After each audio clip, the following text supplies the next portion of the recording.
Case हुआ गुजरात में, एक लेडी, काफी सीनियर लेडी, उसका किसी ने चेहरा जला दिया, कुचल दिया। ओह, ऐसे रात में सोते हुए पत्थर से कुचल के, और फिर उसका केस रफा दफा हो गया। नहीं ढूंढ पाए क्रिमिनल किसने मारा। उसके 2 बेटे थे और दोनों जर्मनी में रहते थे। एक मेरे से मिला, बोला इसको इन्वेस्टिगेट करना है और पता करो ये किसने किया था। तो मैंने कहा आपको किसी पर शक है? तो उसने कहा हाँ, हमारे कुछ रिलेटिव्स हैं, कुछ सिस्टर्स हैं, प्रॉपर्टी का विवाद चल रहा है, तो ऐसा कुछ हो सकता है। तो उसने जो जो दिया तो समझ में आया कि बहुत सारे इलिसिट रिलेशंस हैं जो इन्वॉल्व हैं। तो जब आप खोलते हो ना कुंडली लोगों की कि उनकी सिस्टर के किसी पॉलिटिशियन से रिलेशन है और उसके उससे हैं, तो हो सकता है उनका दबाव हो, ऐसा हो, सारी कॉम्प्लिकेशंस खुलती चली गई। एंड जितना वो खुलता है उतना आपको बहुत झटका और बुरा लगता है, आपको शक होता है, लेकिन सच्चाई आप फिर भी नहीं देखना चाहते, क्योंकि जिस तरीके से वो आती है वो और आपको गिल्ट देती है। बिल्कुल। तो वो जब मैं खोलना शुरू किया, ऐसा ये भी हो सकता है, वो भी हो सकता है, तो जैसे उसकी 3 सिस्टर हैं, तो तीनों पे डाउट था कि तीनों में से कोई भी करवा सकता है। और जिस दिन ऐसा हुआ है उसकी मदर की डेथ, उस दिन हर सस्पेक्ट उसी एरिया में, हर सस्पेक्ट की लोकेशन वहीं आ रही है, सिस्टर्स की भी, उनके बॉयफ्रेंड्स की भी, सब कुछ वहीं आ रही है। मतलब ऐसे लग रहा है कि ये है क्या। लेकिन अब प्रिसाइज लोकेशन नहीं मिलती है आपको, एक एरिया की मिलती है, तो उतना आइडिया होता है कि उस दिन यहाँ कर क्या रहे थे।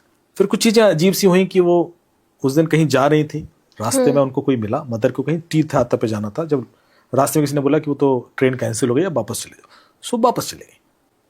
तो उन्होंने लौटते में किसी को बोला कि मेरी ट्रेन कैंसिल हो गई इसलिए मैं वापस आ रही हूँ, किसी रास्ते में। तो हमें पता था कि किसी ने उनको बोला था, लेकिन वो ट्रेन कैंसिल नहीं हुई थी, झूठ बोला गया। तो कौन था जो बोल रहा, उसके बारे में पता नहीं पड़ रहा है। And this very old case. तो ऐसे हम लोग खोलते चले जा रहे हैं। फिर क्या हुआ कि ये जो 2 भाई थे जर्मनी में, इसमें से जो एक दूसरा ब्रदर था, उसकी एक वाइफ, उसने कोर्ट में एक एप्लीकेशन डाली कि मुझे पता है कि इनकी डेथ मर्डर किसने किया है, तभी। हाँ, और उसने डेलीगेशन लगा दिया अपने पति पर, ओके, मतलब उसके दूसरे बेटे पर, और उसने कारण बताए कि देखो ये था, वो था, और ऐसा इसने पहले किया, बहुत सारे एविडेंसेस थी।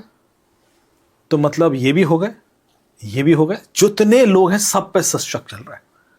फिर हमने निकाला कि इसने ये किया क्यों, एलिगेशन क्यों लगाया। तो पता पड़ा कि उसकी ब्रदर की वाइफ का कोई अफेयर है, और वो दुबई के किसी बड़े बिजनेसमैन के संग है, और उसने शिमला में कुछ लिया है होटल। अभी मैंने उसका पूरा प्रेजेंशियल रिकॉर्ड निकलवाया। तो ये क्या हो रहा है, मतलब ये एलिगेशन क्यों लगा रही है, मतलब ये कुछ और ही गेम कॉम्प्लिकेटेड है। और उनका केस चल रहा है कोर्ट में, डिवोर्स का, ऐसा कुछ करके।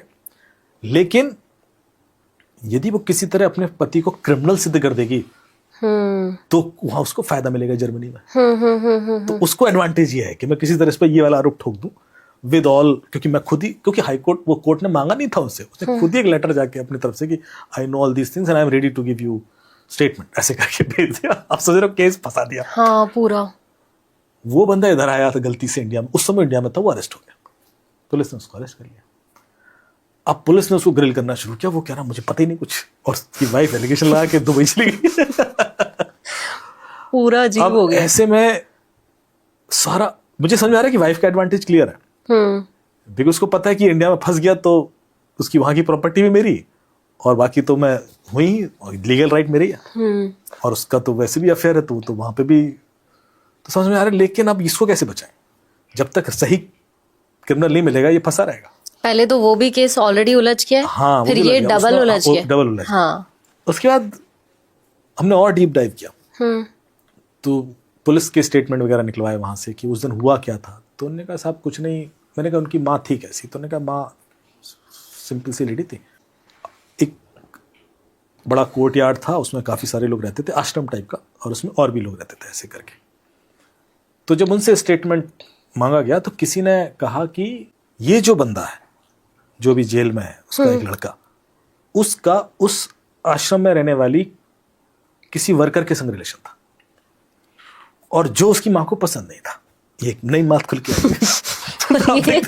ये मुझे लग रहा है चौथा पॉइंट हो गया। मतलब हाँ। इतना रियलिटी ऐसी होती है कि आप पकड़ के सब घूम जाएगा, जब आप कोई कॉम्प्लिकेशन की बात कर रहे हो। तो मैंने कहा अच्छा ठीक है, रिलेशन था। तो बोले उसने फिर किस तो वो क्यों मारेगी, मतलब यदि चलो उसका रिलेशन भी था तो वाई, बोले क्योंकि वो बुरा भला बोलती थी तो उस वजह से कर सकती है। उस लेडी को भी स्टेटमेंट में लाया गया जो वर्कर थी तो भी, क्योंकि उसकी भी लोकेशन वही आ रही है, देख रहे लोकेशन सबकी वही है, सबके स्टेटमेंट में लिए जा रहे हैं और सब क्लीन साबित हो रहे हैं। ऐसे में मैं बार बार ये देख रहा था कि ये जो मर्डर हुआ है ये हुआ छत पर, और छत पर चढ़ना पड़ेगा, ठीक है, वो कभी काफी ऊंची छत थी, मतलब 2 फ्लोर पर छत थी, और एक पाइप के सहारे आदमी चढ़ा है और एक दराती लेके चढ़ा है, और दराती से पहले मारा और फिर एक पत्थर से ऐसे कुचला। मैंने कहा यार जो भी है ये इतना नफरत करता था इस लेडी से, मारने के लिए तो वैसे ही मार सकता था। तो पहला क्राइटेरिया नफरत बहुत ज्यादा थी। मैंने कहा यदि प्रॉपर्टी के लिए विवाद होगा तो ऐसे नहीं मारेगा कोई, हाँ, सिंपल, खासतौर से हाँ। मार देगा, मतलब ये तो कोई दूसरा है जिसका कोई नफरत है। तो बड़ी मुश्किल, हमने ये सारे डिस्कार्ड कर दिए। मैंने कहा ये लोग नहीं होंगे, जिन पर पहले शक बन रहा था, सारे एविडेंसेस, डिजिटल एविडेंसेस भी बन रहे थे। मैंने ऐसा कौन हो सकता है जिसकी ऐसी नफरत हो जो एक इतना सीनियर लेडी को ऐसे मारे।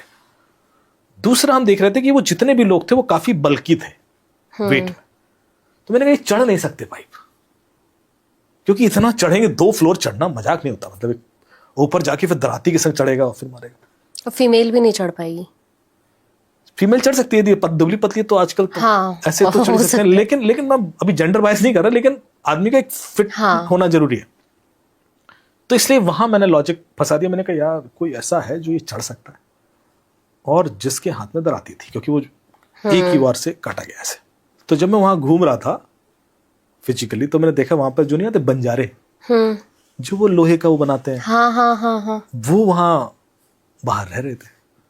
तो मतलब वो लिया भी वहां से ले मुझे अटका। मैंने कहा यार ये ऐसा सही कुछ बनाते हैं, और उनके यहाँ बच्चे थे वो छोटे छोटे से, और वो थोड़ा सा फ्लेक्सिबल भी होते हैं, चढ़ जाते हैं। मैंने कहा यार ऐसी दिमाग होता है ना कि कई बार ईश्वर ऊपर से देता है, आप कितना एविडेंस निकाल रहे हो नहीं दिखता, लेकिन आपको ऊपर से दिख। मैंने कहा यार ये हो सकता है। अब जैसी वो हो सकता है, हमने उस एंगल से ग्रिल करना शुरू किया तो कहानी फिर ऐसे खुली। ये जो लड़की थी जिसका इस बंदे से रिलेशन था, जिसको जेल में डाला गया था, हाँ। वो उस बंजारे की सिस्टर थी। ओके, जो वो आश्रम में लड़की रहती थी, आश्रम वाली लड़की उस बंजारा की सिस्टर थी, मतलब वो आश्रम में रहती थी, और शायद वो इसी वजह से उससे नाराज होती होंगी। नहीं तो ओके इसका उससे रिलेशन था जो उसकी माँ को पसंद नहीं था, तो माँ उनको बुरा भला कहती थी, और वो इतना बुरा भला कहती थी कि इतना अब्यूजिव कि वो उसके भाई को बुरा लगता था। ओके, उस सिस्टर के भाई को। उसने एक दिन डिसाइड गुस्से में ये किया, वो चढ़ा। आप देख रहे हो कि अदरवाइज हम लगे रहते we could have never concluded, because कोई डिजिटल एविडेंस कंक्लूड ही नहीं कर रहा है। ये तो बिना डिजिटल एविडेंस के हो रहा है ना चीज। और फिर वहां पे क्या होगा ना कि बंदे का शक भी नहीं जाएगा जल्दी से कि जिस इन लोगों का क्या बच्चा कैसे हो, वो यंग बच्चा 15-16 साल का बच्चा, उसको दिल पर लग गई और उसने प्लान कर लिया। और जितना रियल वर्ल्ड केसेस मैंने इन्वेस्टिगेट किए, मैंने रिलेशंस के बारे में और शिद्दत से जानना शुरू किया। मुझे ऐसा लगा कि यार ह्यूमन साइकोलॉजी बहुत अलग है जो हम समझते हैं ना, एंड वी शुड, हमें थोड़ा पढ़ाना चाहिए। हम लोगों को ना एक सब्जेक्ट होता है, कुछ लोग पढ़ते हैं, बट हम सबको नहीं पता होता कि हर सिचुएशन में एक इंसान रिएक्ट कैसे करता है।